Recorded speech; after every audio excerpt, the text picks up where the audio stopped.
Before we get into our conversation, I think just a little bit about your gift, and as I warned you, we're going to brag on you just a little bit.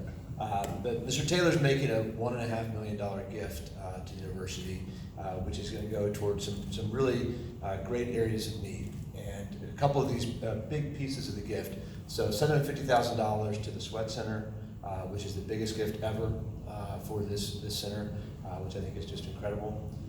That center provides chances, as Dr. Kelly was saying, for young men to come here, young black men to come here and do great things and go out, as we like to say, and change the world.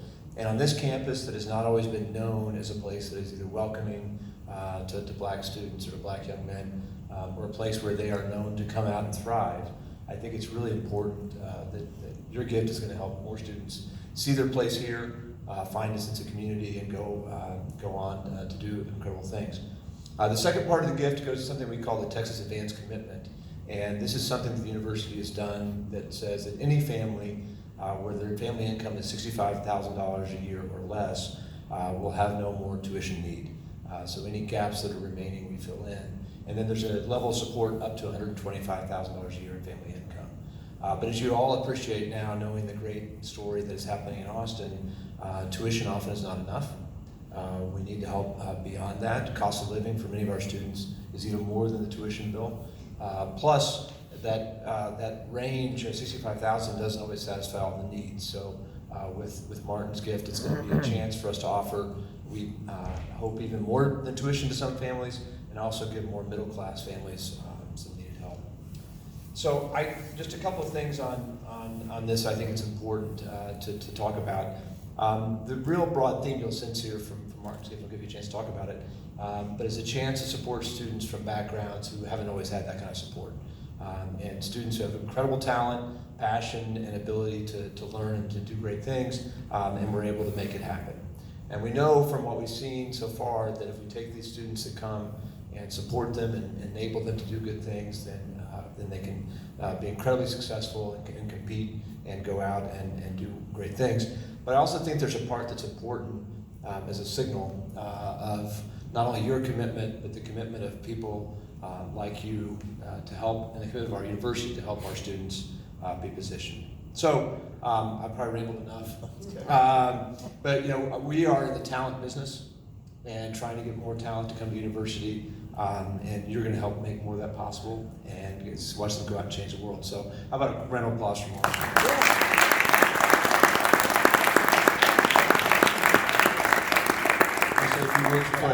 Before I interview you? Yeah, just a couple. First of all, thank you so much, President Hartzell, for inviting us and having us here, and all the work that you've done through your leadership and the time that you've been here. Scott and Angela, thank you for your teams. Now, I didn't know I would have added a few more dollars if I could get a jacket like that. You didn't tell me that was also in the cards. But it's been great to work with your team on structuring this over the next few years. And I think that from my perspective, it's interesting when this is something that lined up so perfectly well for how I think about philanthropy and what I do. Years and years ago, I worked at Microsoft prior to coming to Vista, and I got to be very close with arguably who might go down as the biggest philanthropist ever, Bill Gates. And he and I were close on many occasions. And one day I just asked him in the green room during a thing that we were doing together. I just got an email from somebody saying, hey, there's a donation required to, save the bees in this town. And it was interesting, but not enough for me to write a big check for it. But I said, Bill, how do you do this? You must get hit up every single day by everyone in the world. How do you manage your philanthropy? How do you think about giving? And he goes, it's very simple for me and Melinda. I'm only going to focus on things, that are near and dear to us, and we're going to go more narrow and deeper on things that align with that. And so it's not about spreading $100 over 100 things, but maybe $100 over one thing or two things. And that really helped me think about philanthropy and what we do as a family. And one of the things that's very near and dear to my heart is providing exposure and experiences, particularly for black and brown people that might not have those. And so I personally, I grew up, in a very economically challenged. My dad was a Baptist minister. My mom kind of edited a college newspaper. And so I thought the big jobs you could ever have were a lawyer, a doctor, a teacher, and I didn't have to benefit the internet. So when I went to college, and I'm dating myself obviously, but the way that you learn about jobs is going to the Career Center, there's a 3-ring binder, you just sat there flipping through pages to learn about stuff, then you might ask questions and then things like that. And so I fell into technology and at Microsoft and ended up having a really good 14-year career and loved it. And then came to Vista, I knew nothing about private equity, and so I kind of accidentally fell into arguably two of the most lucrative and important fields, that we participate in. And it's always struck me that there's so many people that might not have an opportunity to know what kind of careers exist, what kind of fields, what can you do in these different types of jobs. So I committed to put a lot of our family money behind those types of things. And then when, as a matter of fact, she's in the room, Kalita, who works at Vista, she manages the D&I activities at Vista where we work. I asked her one day, I said, can you help me? Like, I want to get behind a few things, and I'm not finding stuff that I really want to get behind. And she came back with the Sweat Center. I'm like, this is absolutely perfect. It does the 3 things I really, really care about. 1, it provides an opportunity for people that sometimes are economically challenged to participate. 2, it ensures that these young men have a successful academic career. And then most importantly, it provides experiences and opportunities for them to think about careers and jobs they could have through internships, and then exposure. And if anybody that's in college has ever talked to me, the word internships come out of my mouth because I'm so passionate about it. I care so much about internships, and I know the difference it makes in lives as you think about careers. And so it was a little bit serendipitous, but thank you to Kalita and team to help me find this, and then your team helped us structure something that was very appropriate. So. Oh, that's great. Thank you. And talk a little bit. You hit on some of the things I was after, which was why the Sweat Center, and your own journey. How do you think this center could have made a difference in you or your classmates, your friends' lives? Yeah, that have been there. It's 2 big areas I'd say for me. One is just helping with some of the educators call it the achievement gap. That there are things that other folks might have access to, tutors, resources, family members, and people in their community to help them on their collegiate journey. And many African American men don't have those resources around them. They don't have some of the things that other people have. So I know for me personally, it would have helped me navigate through college and answer questions that I had to go find out on my own. And then secondly, and most importantly, it would have helped expose me to careers. As I said, I kind of snuck into Microsoft through a bit of a back door in terms of just accidentally learning about the company. And again, back in 1992, Microsoft wasn't the company it was today. And so, having the ability or having a center that will take interest in helping you find internships, helping you find programming to, understand opportunities you can have and then go pursue them. And that's something that I just think is invaluable. And as I sat down with some of the students to talk to them, and I know Emmanuel's going to talk in a minute here, the story plays out. So it's not like, hey, here's what we try to do, but we do something different. Actually, when you meet these students and talk to what's happened in their lives, how it's been transformative, it was a no-brainer to find a way to get behind the Sweat Center personally. Yeah, that's great. The question is something like, how could you have turned out even better? That's kind of a rough question. Well, I think I'll say it this way.